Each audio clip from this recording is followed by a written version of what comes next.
আমার কাছে যে বক্তব্য এখানে লিখিত আছে অনেক বড়, আমি এত বড় বক্তব্য দিব না। আমরা আপনার কথা শুনবো।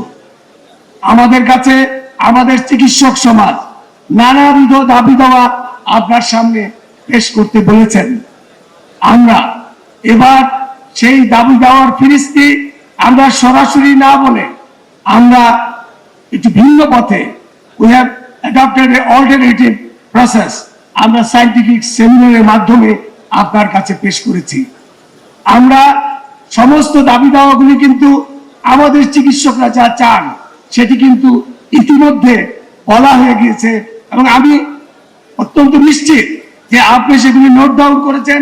যারা আপনার সাথে এখানে সম্মানিত অতিথিবৃন্দ আছেন তারা নোট করেছেন এবং সেই আলোকে ইনশাআল্লাহ আগামী দিনে আমাদের চিকিৎসক সমাজের এবং বাংলাদেশের স্বাস্থ্য ব্যবস্থায় যা করণীয় আপনারা সেটা করবেন, সেই আশ্বাস সেই আস্থা আমাদের আপনার প্রতি আছে। মাননীয় প্রধানমন্ত্রী, আমি দাবি দেওয়ায় না দিয়ে আমি সাংগঠনিকভাবে কিছু কথা বলতে চাই।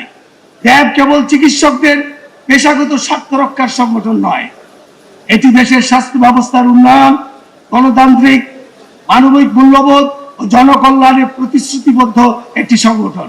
আমরা সরকারের গঠনমূলক অংশীদার হিসাবে কাজ করতে চাই।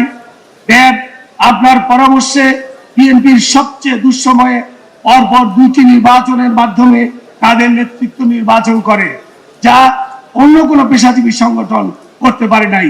সেজন্য আপনাকে ধন্যবাদ জানাচ্ছি।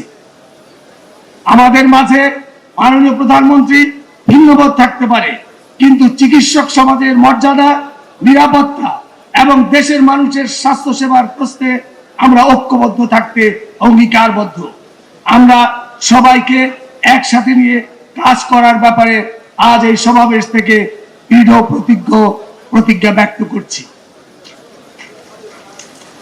ব্যক্তিগত বিরোধ, বিভাজন ও প্রতিহিংসার ঊর্ধ্বে উঠে সংগঠনকে বৃহত্তর কল্যাণের পথে পরিচালিত করব এই অঙ্গীকার করছি। সংগঠনকে কোনো ব্যক্তির রাজনৈতিক বা অর্থনৈতিক উত্থানের সোপান হিসাবে ব্যবহার করতে দিব না, এই অঙ্গীকার করছি।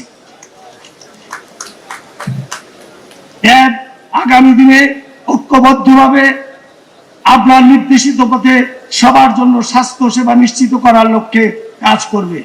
মাননীয় প্রধানমন্ত্রী, আপনার নেতৃত্বে আমরা এমন একটি বাংলাদেশের স্বপ্ন দেখি যেখানে স্বাস্থ্য সেবা হবে মানুষের সাংবিধানিক এবং মৌলিক অধিকার, যেখানে সরকারি হাসপাতাল হবে আস্থার প্রতীক, যেখানে চিকিৎসক ও স্বাস্থ্যকর্মীরা সম্মানের সঙ্গে কাজ করবেন এবং যেখানে আধুনিক বিজ্ঞান ভিত্তিক এবং মানবিক চিকিৎসা দেশের প্রতিটি মানুষের দোরগোড়ায় পৌঁছে যাবে।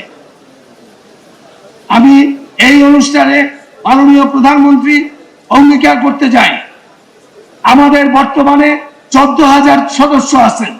আমরা প্রতিদিন যদি একজন বিনামূল্যে রোগী দেখি এবং 14,000-এর মধ্যে যদি 10,000 চিকিৎসকও একটি রোগী প্রতিদিন বিনামূল্যে দেখে, তাহলে এক পাশে আমরা 3 লক্ষ রোগীকে, দরিদ্র মানুষকে সেবা দিতে পারবো। ইনশাআল্লাহ আমরা সবাই আপনার সামনে এই অঙ্গীকার করছি, আপনার স্বাস্থ্য সেবা যে অঙ্গীকার সেটাকে এগিয়ে নেওয়ার জন্য আমরা সবাই প্রস্তুত আছি এবং আমরা এই অঙ্গীকার অবশ্যই আগামী দিন থেকে পালন করব। এই অনুষ্ঠানে পরিশেষে উপস্থিত থেকে আমাদেরকে অনুপ্রাণিত করার জন্য আপনাকে ধন্যবাদ জানাচ্ছি মাননীয় বিশেষ অতিথি ডাক্তার জুবাইদা রহমানকে, বিশেষ অতিথিবৃন্দকে এবং উপস্থিত আমাদের চিকিৎসক ভাই ও বোনদেরকে যারা দূর দূরান্ত থেকে আগত হয়ে এখানে এই অনুষ্ঠানকে সাফল্যমণ্ডিত করেছেন। সবার জন্য শুভেচ্ছা। ইনশাআল্লাহ আগামীর বাংলাদেশ হবে সুস্বাস্থ্যের বাংলাদেশ, সবার আগে বাংলাদেশ, এই প্রত্যয় ব্যক্ত করে আমার বক্তব্য শেষ করছি।